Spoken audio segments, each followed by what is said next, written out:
Muy buenos días a todas y todos ustedes. Estamos aquí en canalpatrio.tv, voz e imagen de la sociedad civil, en el programa Espacios de Diálogo de Mujeres Insurgentes.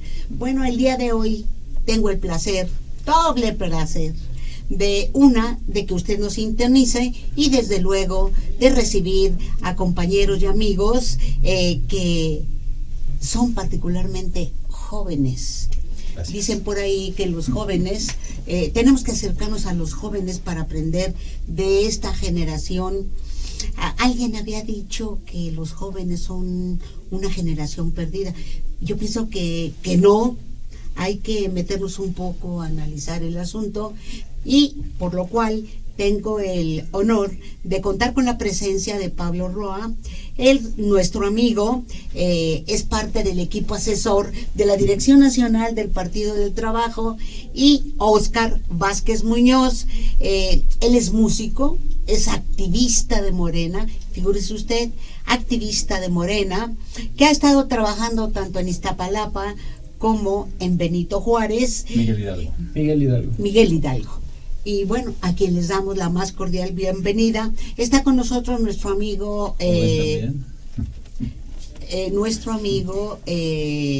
Raúl Paz Recendis, y desde luego agradecerle a Ever Prado, que nos da todo tipo de apoyo técnico.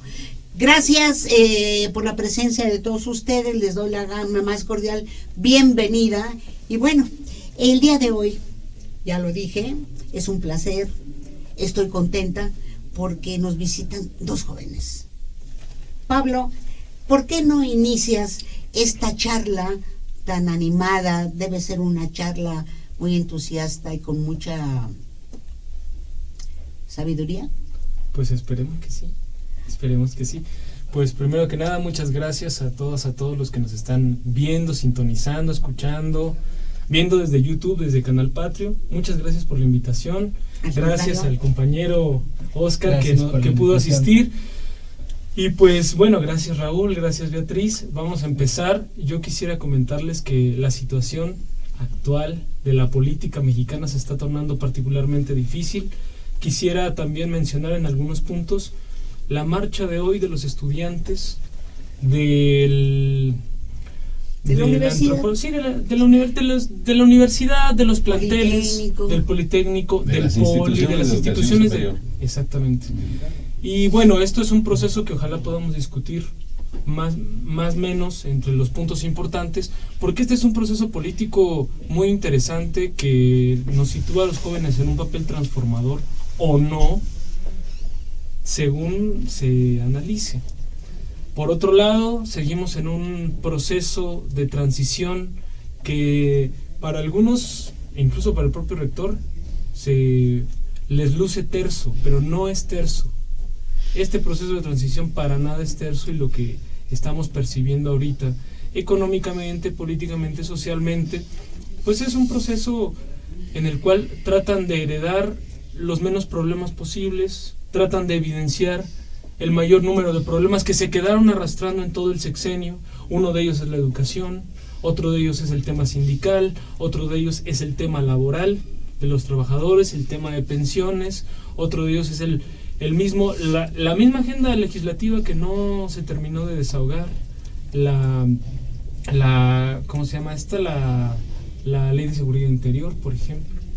O sea, hay varios temas que están dentro de la mesa, y particularmente porque sé que Beatriz me va a pedir que toquemos el tema del Partido del Trabajo, perteneciente a la coalición que salió triunfante del proceso electoral, pero que ahorita tenemos, porque aquí está un compañero de Morena, claro, tenemos una responsabilidad grande, que es demostrar que el triunfo no es un triunfo político electoral, sino es un triunfo de una transformación que le han denominado la cuarta transformación de México.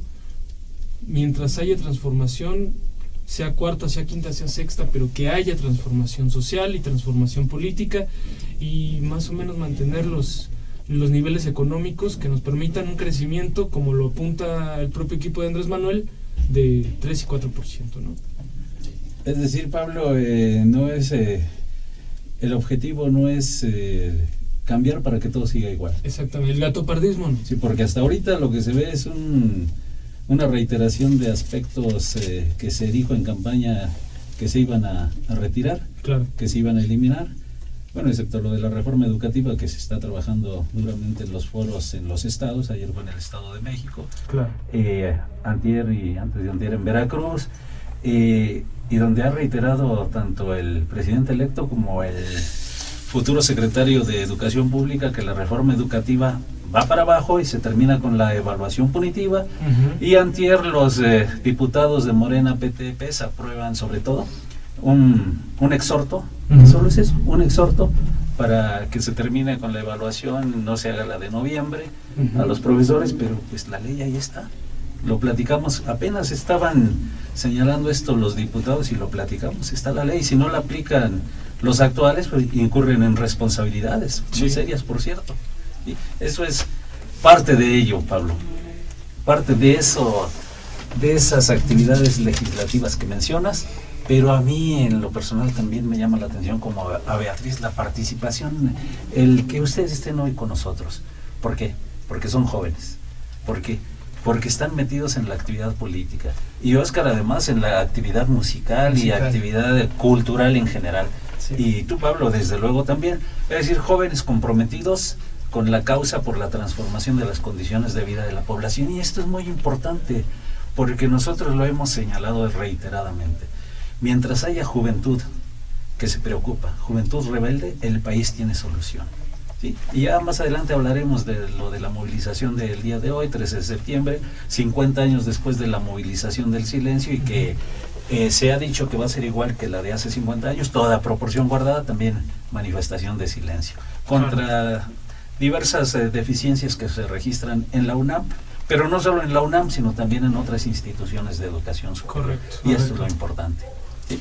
Yo pasaría directamente con Óscar, porque a mí me agrada muchísimo el que tú estés aquí. Muchas gracias. Pero particularmente porque eres activista, porque eres un muchacho, un joven que se incorpora a las filas de Morena. Sí. En este sentido, hay muchas interrogantes con respecto a la militancia en Morena. ¿Existe o no existe una militancia? Hay problemas de dirección nacional que me parece a mí, en lo personal, que son obvias, que hay mucha inmadurez política, hay una falta de conocimiento acerca no solamente del significado de la estructura, sino de las victorias, que se pueden convertir en victorias pírricas. En ese sentido, pues hay mucha preocupación. A mí en lo personal, ya más adelante daré mis puntos de vista, ya Raúl también creo que lo externó, pero a veces como que emerge algo muy interesante. La soberbia. Gran pecado capital, sí. Por cierto. ¿Verdad? Sí. Entonces, bueno, en un congreso que tenemos ahora, a donde hay una gran mayoría, se pueden cometer pecados. Y en ese sentido, no saber manejar realmente cuál es la situación. Hasta ahora, ¿cómo te sientes?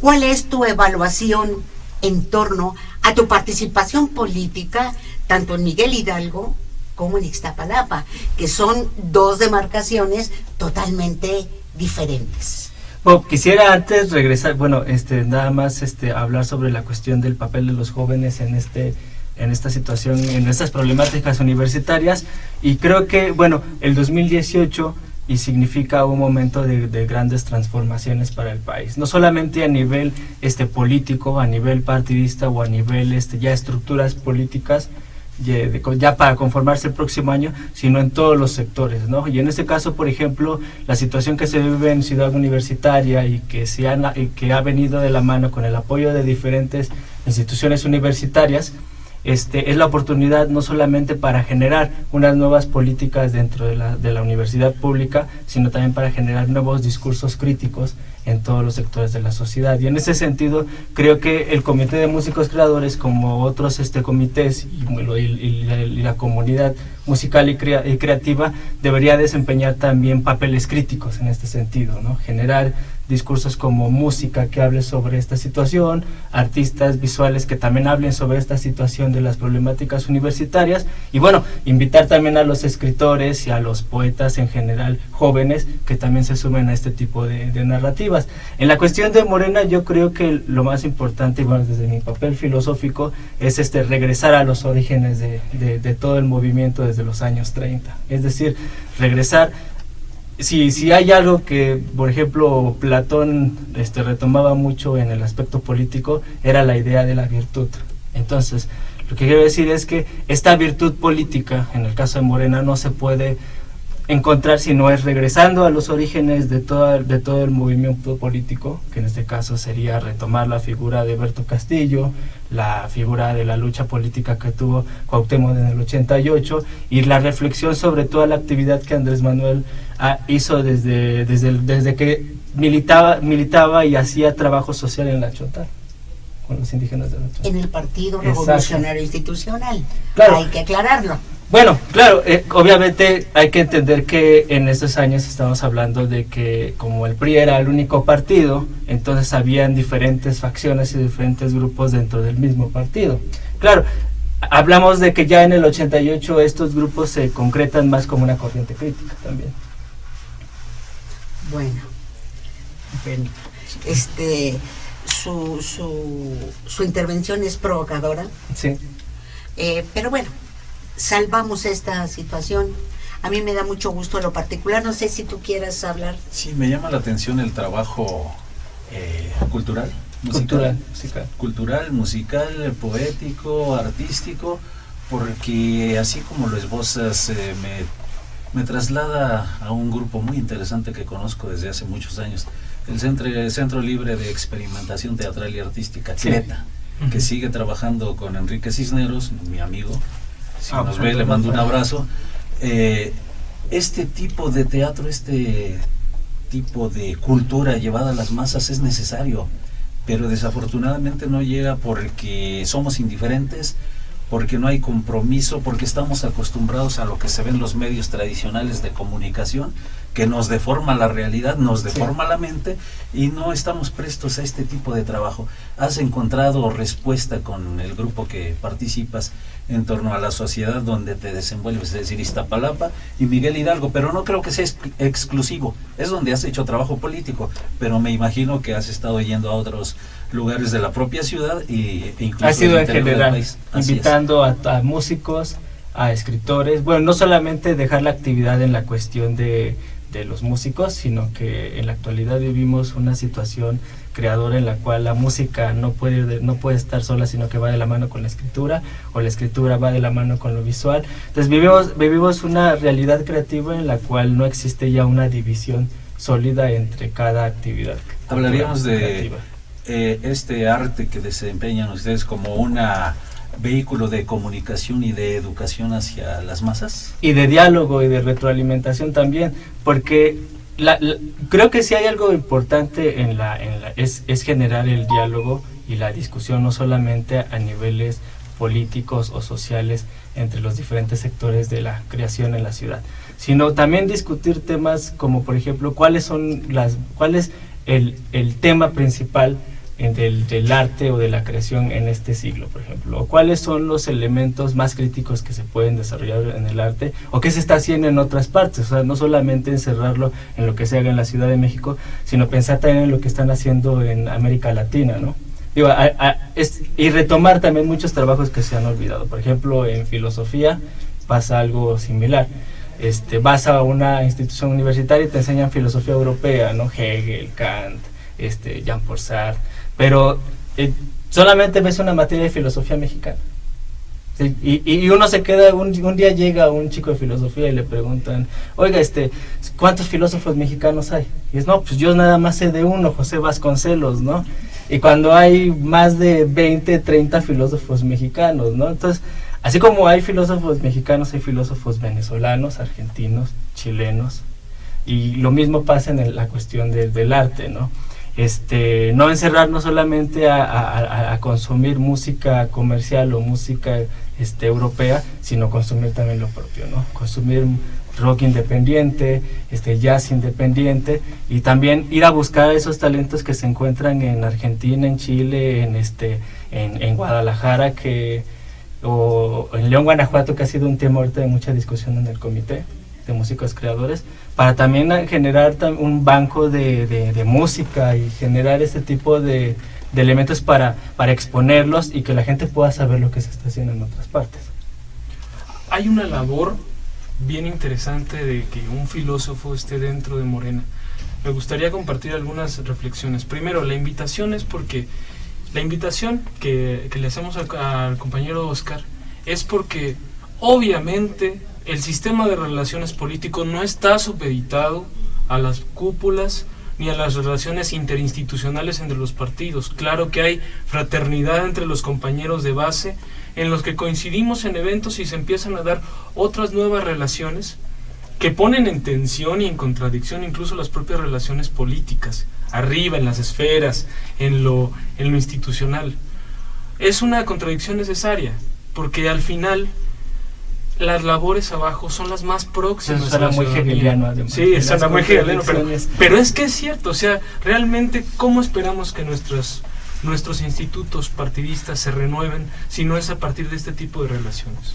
Creo que aquí, ahora que toma Pablo este papel de la filosofía dentro de la actividad política, es interesante, porque si bien el político a veces tiende a ser pragmático, y de hecho una de las características del político es que es pragmático, el filósofo se encuentra desde la otra dimensión, es decir, desde la cuestión de la reflexión del mismo acto político. Entonces, es una retroalimentación necesaria.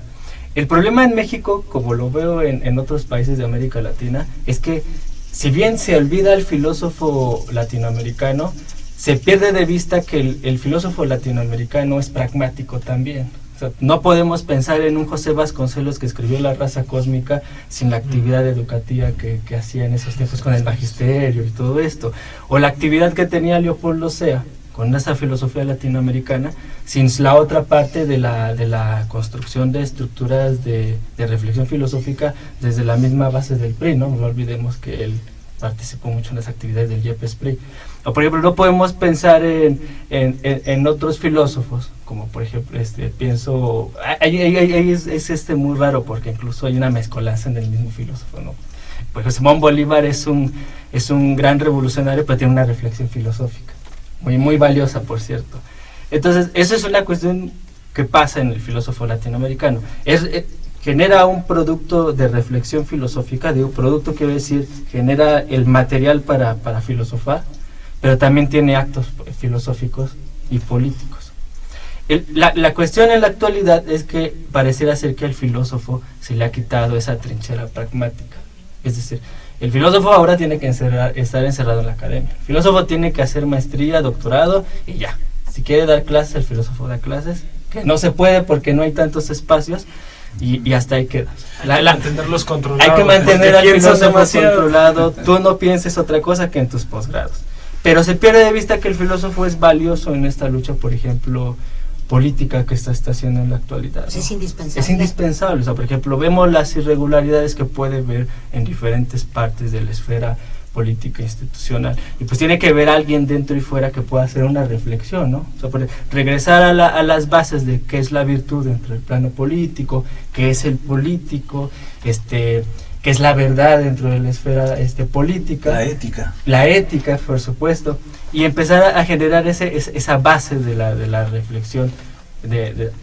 Hay varias en México, por ejemplo, no es una actividad que solo queda tener el filósofo. Por ejemplo, vemos la actividad del intelectual, que también ha sido muy importante, ¿no? Por ejemplo, no podemos pensar, creo que, por ejemplo, el 68 sin autores que lo pensaron, ¿no? José Revueltas, Octavio Paz, que tiene una buena parte del laberinto de la soledad donde habla sobre el tema.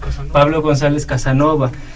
Es decir, el intelectual en América Latina ha jugado también ese rol. a diferencia de Europa, donde el filósofo ha sido el que lo ha pensado. Lo que yo creo, y a lo mejor es como una locura que se me ha estado ocurriendo dentro del comité de músicos creadores, es que es el momento, ahora que ven